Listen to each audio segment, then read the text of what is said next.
When I arrived at Trinity, I knew that I was called to pray over the youth, but I didn't always know what that looked like until I found myself in a class where we were talking about breakthrough prayer, prayer that was going to unleash the Holy Spirit on our ministry. In my daily rhythm, this looked like praying on a Monday morning. Now, the interesting thing about our building is that the youth room is the farthest room from the opening doors.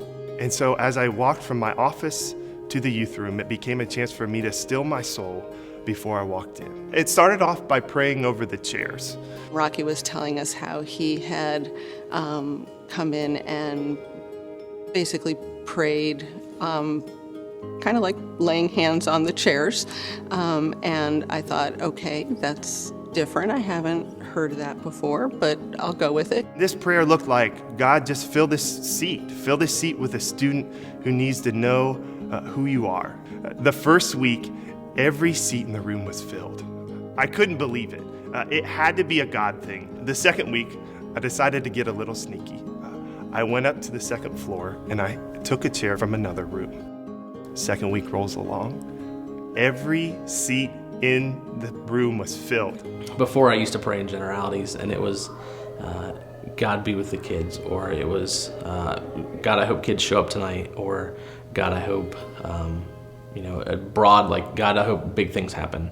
But now it's a very specific, God, I pray for the student that's going to be sitting in this seat. It's as easy as putting your hand on a chair, on the TV, on the whatever in the youth room, and just having a really short conversation with God about filling that. Our ministry was beginning to unleash because we were preparing the space for God to use it in a powerful way. I've seen God use breakthrough prayer to kind of change the hearts and minds of both the adults and the kids. I see the kids coming in and being prepared and ready. I see them wanting to learn more as they come in, and not just come because it's something to do on Sunday night. In just the hour and a half that we have at youth group, I can feel my faith just getting stronger.